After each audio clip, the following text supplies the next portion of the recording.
Welcome to the Story 13 p.m. radio segment. I'm Mr. X, and this is the voice of darkness that will accompany your nights with chilling tales, untold mysteries, and horror stories that will send shivers down your spine. Tonight, we'll venture into a world full of enigmas, where every whisper of the wind might just be the voice of those unseen. So, prepare yourself, dim the lights, and let our voices draw you into a story you won't soon forget. Enjoy listening. True story of the Penanggalan ghost, terror in Kampung, Punggol.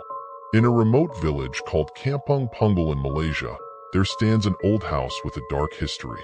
This village is known for its natural beauty, but it also has a mystical reputation due to several frightening urban legends. One of the most famous stories is about the Penanggalan, an entity trapped in a horrifying form with its head detached from its body and its organs dangling. The Penanggalan legend originates from local beliefs that a woman who dies tragically, especially if she is pregnant or in deep sadness, might be trapped in this form as punishment or due to a curse. Over time, this tale has often been linked to houses with dark or tragic histories.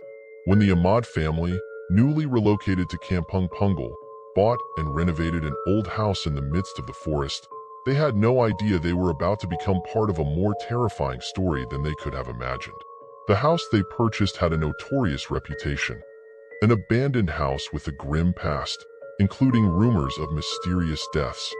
The Ahmad family, Amir, Lena, and their two children, Rina and Faris, moved into their new home with hopes of starting a new chapter. The house had an ancient, neglected feel, but Amir and Lena were determined to fix it up and make it a comfortable place for their family. On their first night in the new house, the calm atmosphere took a strange turn. They began hearing unsettling noises from outside, like the cries of a baby and heavy footsteps around the house.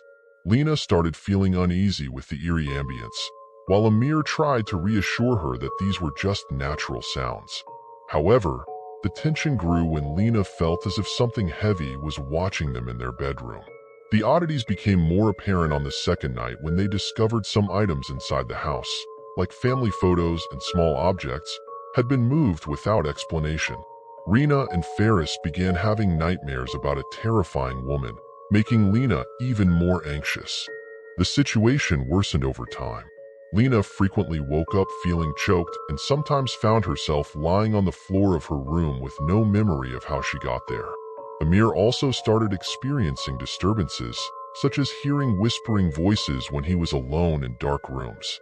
One night, Lena woke up feeling pain in her throat and saw the shadow of a headless woman standing by her bedside. The figure seemed to reach out to Lena with invisible hands. Lena screamed, but the shadow vanished as if it had never been there. In the following nights, the sightings became more frequent. Rina and Faris reported seeing a floating woman's shadow around their rooms and hearing footsteps in the hallway. Lena had recurring nightmares where she saw a headless woman floating in the air. These dreams became increasingly vivid and terrifying, causing Lena to suffer from insomnia. The escalating discomfort finally prompted Amir to seek help. They contacted Pak Hassan, an elder from the village known for his knowledge of the supernatural and paranormal activities. Pak Hassan came to the Ahmad's house and conducted a thorough investigation. Pak Hassan began by inspecting the house and listening to the Ahmad family's accounts. He discovered that the house had a dark history, previously inhabited by a pregnant woman who died tragically after giving birth in a state of profound sorrow. The woman was allegedly a victim of violence or an unnatural death, and her spirit could not find peace. Pak Hassan explained that the house might be haunted by the Penanggalan. To address the problem, Pak Hassan, along with the Ahmad family and some other villagers, decided to perform an exorcism ritual. This ritual involved special prayers, recitation of sacred verses from religious texts, and the use of religious objects like crosses and candles to cleanse the house of malevolent energy. During the ritual, the situation became extremely tense. The Ahmad family felt a very strong and frightening presence.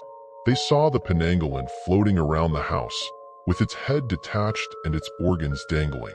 The ritual required strong faith and continuous prayers to combat the malevolent entity. After the initial ritual, disturbances in the Ahmad home did not completely cease. Although the frequency of sightings decreased, paranormal activity began to resurge with greater intensity. Lena started experiencing bizarre incidents such as waking up in the middle of the night with a choking sensation and finding herself lying on the floor of her room without remembering how she ended up there.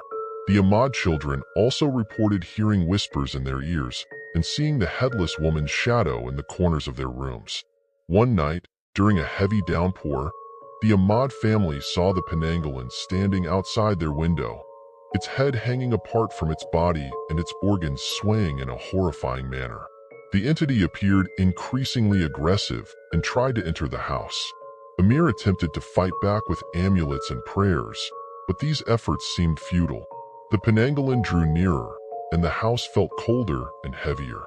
Lena, with the children, sought refuge in the living room while feeling overwhelmed by the malevolent presence.